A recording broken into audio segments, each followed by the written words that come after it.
बड़े ही हंसी खुशी से अपने राजपाट को चला रहा है।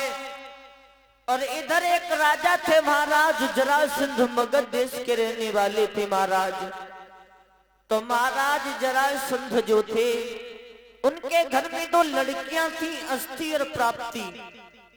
तो जैसे ही दोनों लड़कियां अस्थि और प्राप्ति शादी के योग्य जब भक्त हुई,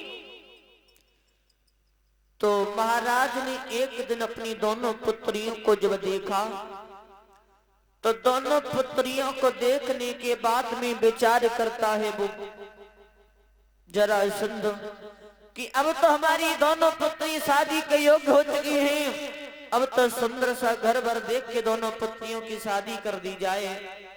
तो महाराज जैसे ही अपनी दोनों पुत्रियों को देखा, तो आज वो महाराज जरासंध एक दिन अपनी सभा में पहुंचे, और सभा में जैसे ही पहुंचे तो सभा को संबोधित कराते हुए बोले कि हमारी दोनों पुत्री जो है वो तो शादी के योग्य हो चुकी। और बोले राजा,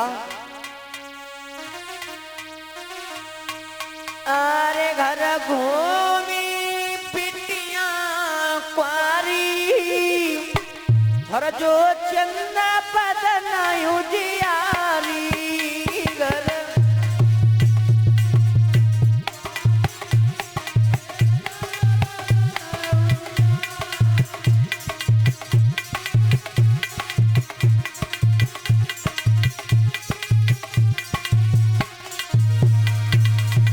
जवाब दिया कि हमारी दोनों पुत्री जो ही शादी के योग्य हो चुकी। और बोले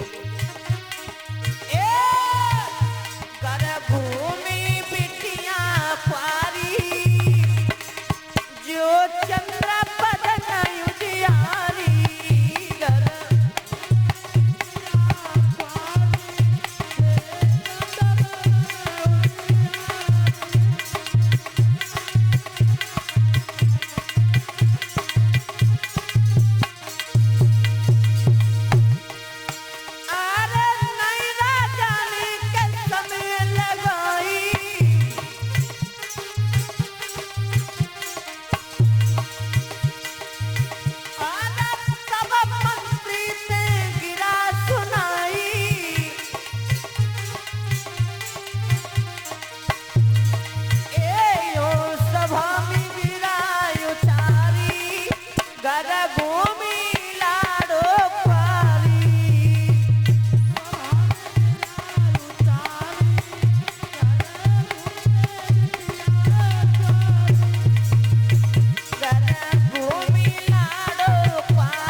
महाराज ने सभा में जवाब दिया है सभा के लोगों से कि हमारी दोनों पुत्री जो ही अस्थि और प्राप्ति वो विवाह के योग्य हो चुकी हैं, सब अपनी अपनी सलाह बताओ।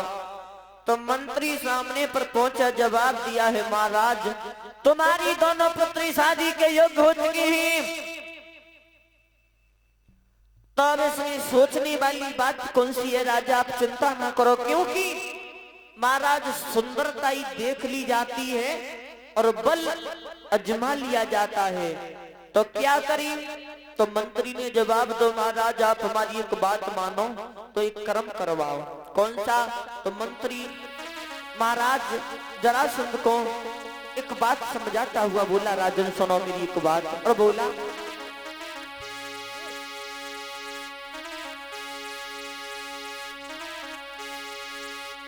अरे कागज कलमा पकड़ो और एक पतली को बनवाई रे।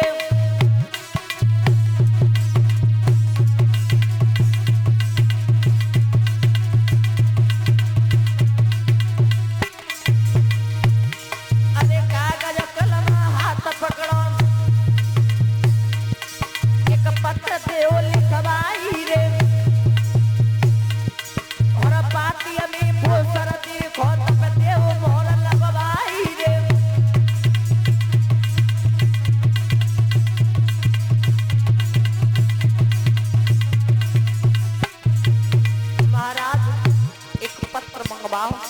पत्र में, चिट्ठी में, खत में एक ही बात लिख दो। कौन सी? अरे पाती हमें वो शरत लिखो, तब देव घर लगवाई रे, और मुगदल चौक परे मेरे, अरे मुगदल चौक परे मेरे, सब सुने सब हाथ तलाई रे।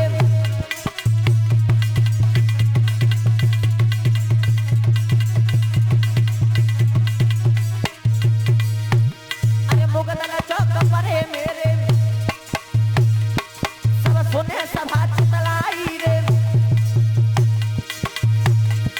और जो कोई वीर बढ़े आगे, अरे जो कोई वीर बढ़े आगे, आकाश में देखो मिलाई रे।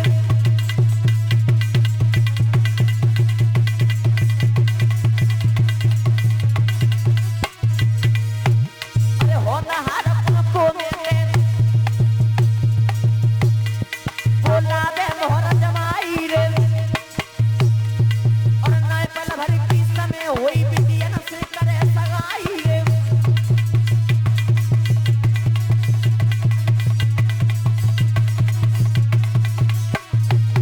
जवाब दिया महाराज से। मंत्री ने कहा कि महाराज पत्र में, चिट्ठी में, खत में केवल एक ही बात लिखवाओ कि जो भी वीर सज करके आएगा और मेरे यहाँ तो मुगदल पड़े हैं, उन मुगदलों को उठा करके जो भी वीर आकाश में मिला देगा, उसके साथ में मैं अपनी दोनों पुत्रियों का विवाह कर दूंगा, अस्थि और प्राप्ति का।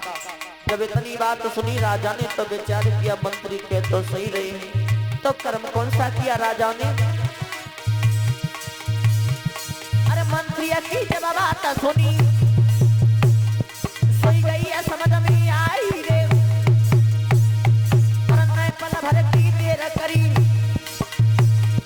अरे नए पल भर की देर करी, सोई पत्र लिखो बनवाई रे।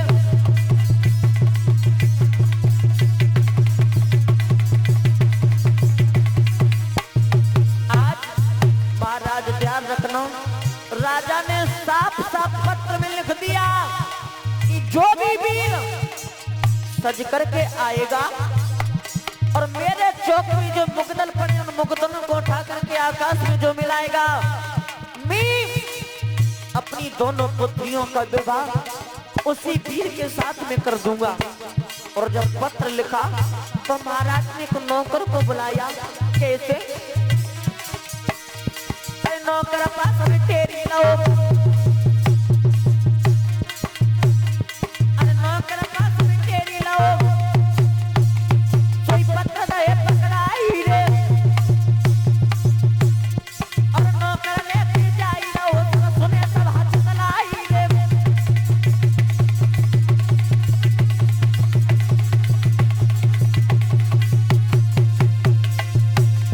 अरे देश देश भी पहुंची गो,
आज वो नौकर पत्रों को लेकर के देश देश में गया, और जब देश देश में गया है वो नौकर, तो आज एक पत्र लेकर के वो नौकर मथुरा में आया है।